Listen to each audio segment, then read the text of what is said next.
Hay una oración que casi todos han escuchado al menos una vez en la vida, el Padre Nuestro. Según la tradición cristiana, es la única oración enseñada directamente por Jesús a sus discípulos y precisamente por eso ha atravesado los siglos convirtiéndose en uno de los textos más espirituales más recitados del mundo. Pero precisamente ¿por qué es tan conocida? A menudo sucede algo curioso. Se repite tantas veces sin detenerse realmente a escuchar lo que dice. Sin embargo, si observa con atención, línea por línea, uno se da cuenta de que no es para nada una oración simple o banal. Es un texto extremadamente compacto, casi un pequeño mapa espiritual, en el que cada frase contiene un significado mucho más profundo de lo que parece. Por eso, hoy quiero hacer con ustedes algo muy simple. Quiero leerla junto a ustedes con ojos diferentes. Usaremos dos claves de lectura.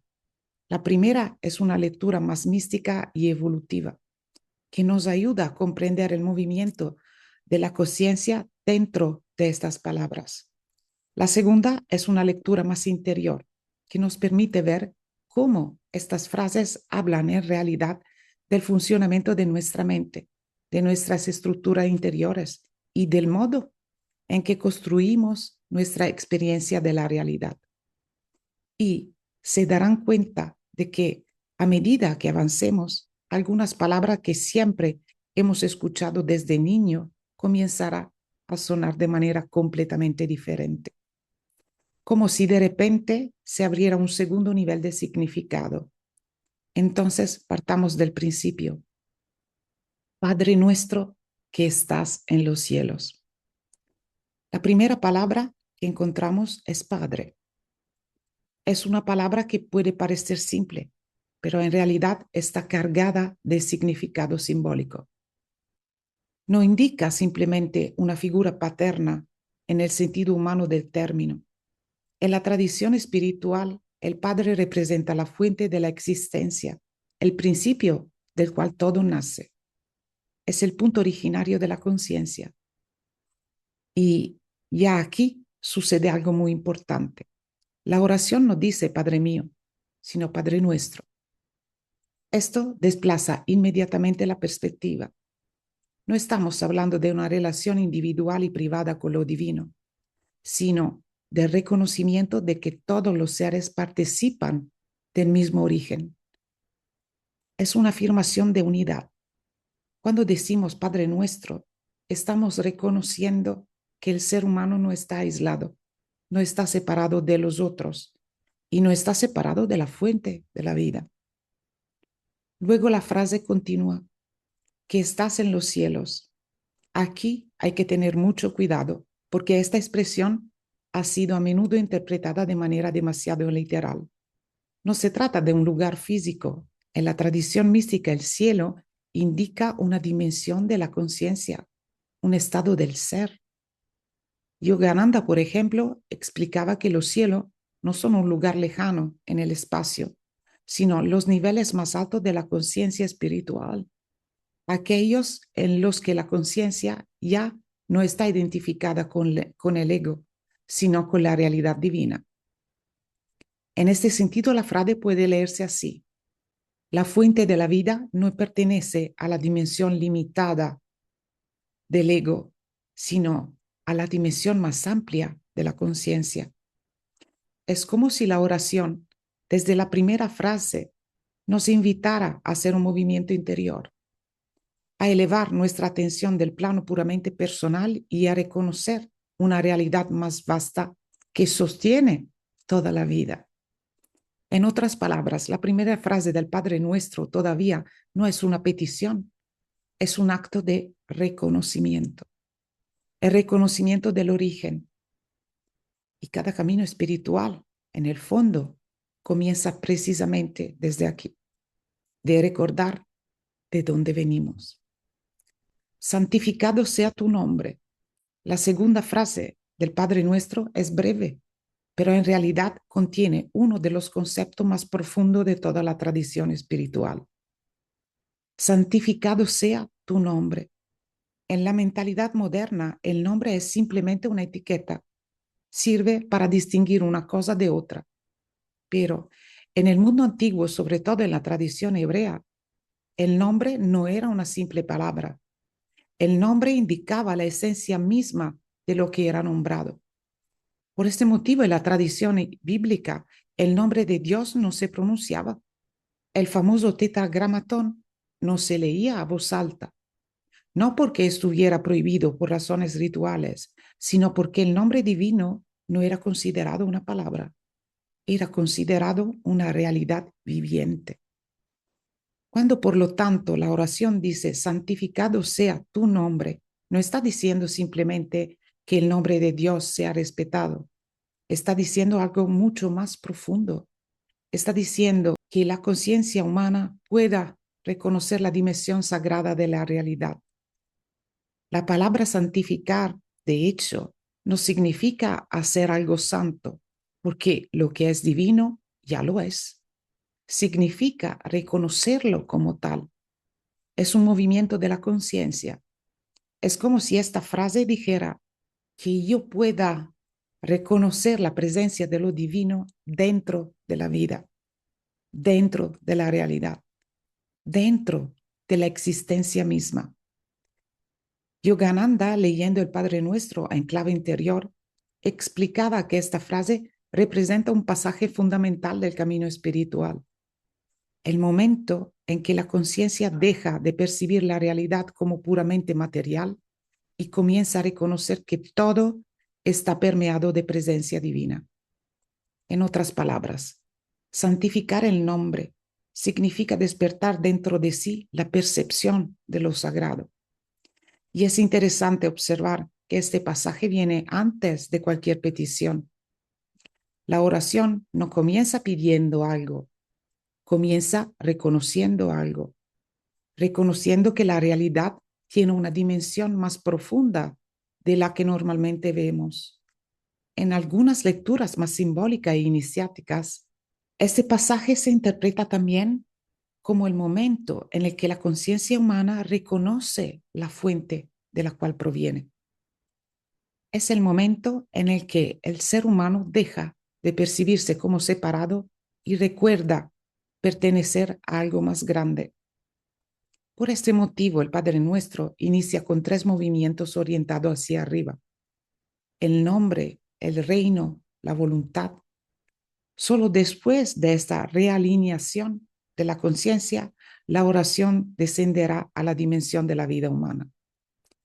Y es precisamente este movimiento el que hace que esa oración sea tan extraordinaria, porque no es solo una oración, es un mapa de la conciencia. Venga tu reino. La tercera invocación es venga tu reino. También aquí, en la lectura más común, esta frase se interpreta a menudo de manera temporal o histórica, como si se estuviera pidiendo la llegada futura de un reino divino en la tierra. Pero en la tradición mística, esta frase ha sido casi siempre leída de manera diferente. El reino no es ante de todo un lugar, es un estado de conciencia. Es la condición en la que la conciencia humana ya no está gobernada por el ego, por el miedo, por el control, sino que se realinea con la realidad divina. Jesús mismo, en el Evangelio de Lucas, dice una frase muy clara: el reino de Dios está dentro de vosotros. Esto cambia completamente la perspectiva. El reino no es algo que llegará un día desde el exterior, es algo que puede emerger de la conciencia del ser humano. Yogananda explicaba este pasaje diciendo que el reino de Dios es la dimensión de la conciencia en la que el alma vuelve a reconocer su propia naturaleza divina. No es una realidad geográfica, es una realización interior. En la lectura simbólica más profunda, esta frase representa, por lo tanto, una petición muy precisa: que la conciencia humana pueda abrirse a esa dimensión más alta del ser. Es como si la oración dijera: que mi conciencia pueda recordar su origen. Y si miramos bien la estructura de la oración, vemos que este movimiento es muy coherente. Primero se reconoce la fuente, Padre nuestro. Luego se reconoce la dimensión sagrada de la existencia. Santificado sea tu nombre. Y en ese punto se abre la posibilidad que esa dimensión entre realmente en la conciencia humana. Venga tu reino. En otras palabras, no se trata simplemente de invocar una intervención divina. Se trata de abrir la conciencia humana a la realidad divina. Y es precisamente este movimiento el que prepara la frase siguiente, que es quizá una de las más profundas de toda la oración.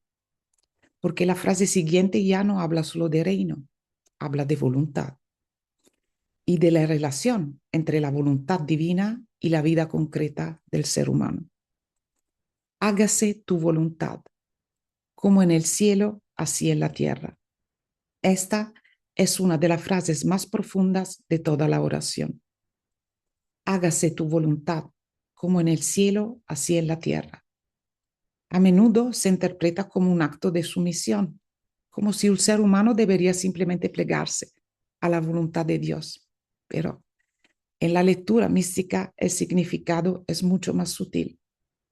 Aquí no se trata de renunciar a la propia voluntad, se trata más bien de realinearla.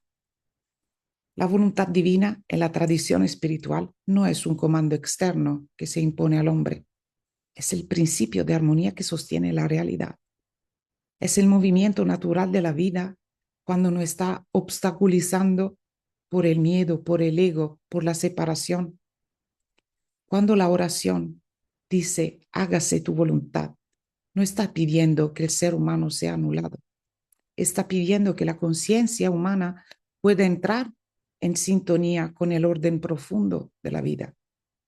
La segunda parte de la frase lo aclara aún mejor, como en el cielo, así en la tierra. El cielo, como hemos visto antes, representa la dimensión de la conciencia más alta. La tierra representa la dimensión de la vida concreta, de la experiencia humana.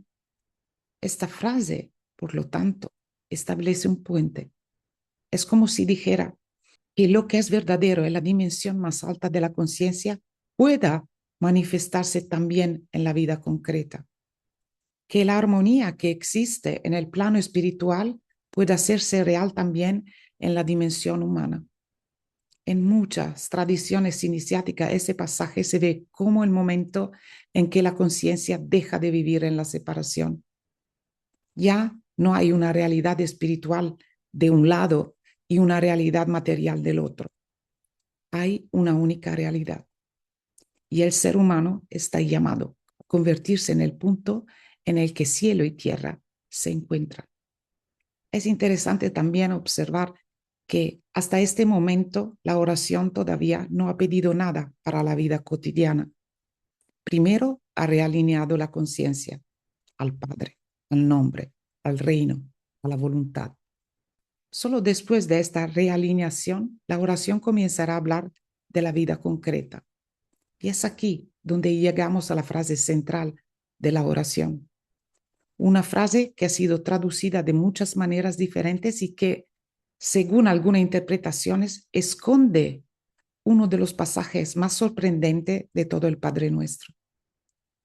Danos hoy nuestro pan de cada día.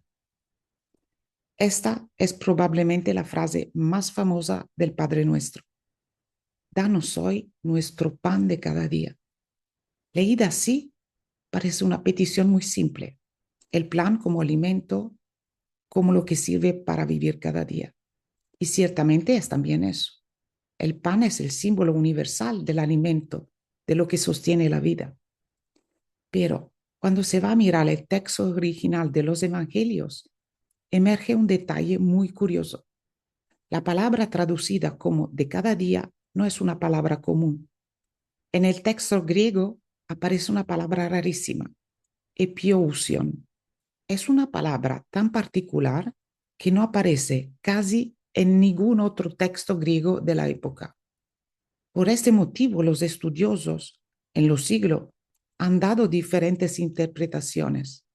Algunos han traducido como pan necesario para la vida, es decir, aquello sin lo cual la existencia no puede continuar. Otros, en cambio, han sugerido una lectura diferente, pan del día que viene, es decir, el alimento del mundo que está llegando.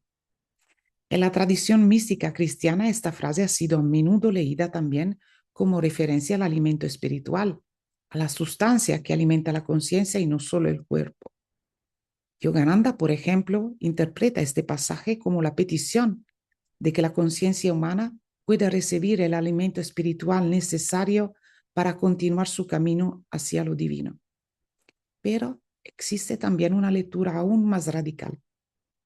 Según algunas interpretaciones simbólicas y lingüísticas, esta frase no sería simplemente una petición de sustento, sería más bien una petición de acceso a la fuente misma de la vida, como si el ser humano dijera: no quiero solamente recibir lo que me mantiene en vida, quiero participar de la realidad de la cual la vida nace. En esa perspectiva, el pan no representa solamente la comida, representa el alimento de la conciencia, o sea, la posibilidad de entrar en contacto con la dimensión más profunda de la realidad. Y es interesante observar que esa frase se encuentra exactamente en el centro de la oración. Primero, el Padre Nuestro realinea la conciencia, el Padre, el nombre, el reino, la voluntad. Luego llega esa petición central. Y solo después la oración comienza a hablar de los nudos más profundos de la experiencia humana: las deudas, la tentación, el mal.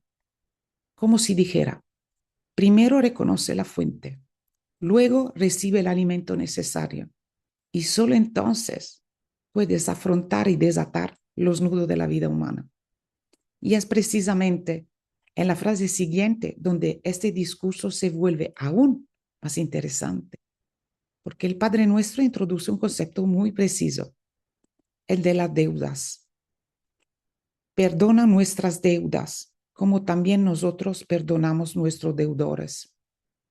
Esta es una de las frases más sorprendentes de todo el Padre Nuestro, porque en la traducción más difundida se habla de pecados, pero en el texto original de los evangelios la palabra utilizada es diferente.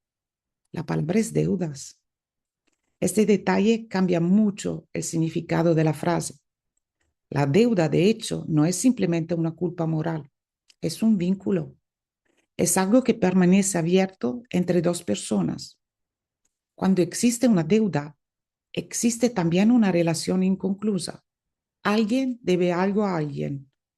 La frase, por lo tanto, introduce una dimensión muy concreta de la vida humana, la dimensión de las cuentas abiertas, las expectativas, las heridas, las promesas no cumplidas, las cosas que creemos haber sufrido o que creemos que no son debidas. En otras palabras, todo lo que en nuestra conciencia permanece registrado como crédito por cobrar. Y aquí el Padre Nuestro introduce una ley muy interesante. No dice simplemente perdona nuestras deudas, dice perdona nuestras deudas como también nosotros perdonamos a nuestros deudores. En otras palabras, la liberación no ocurre en una sola dirección. No se trata solamente de pedir a Dios que cancele algo.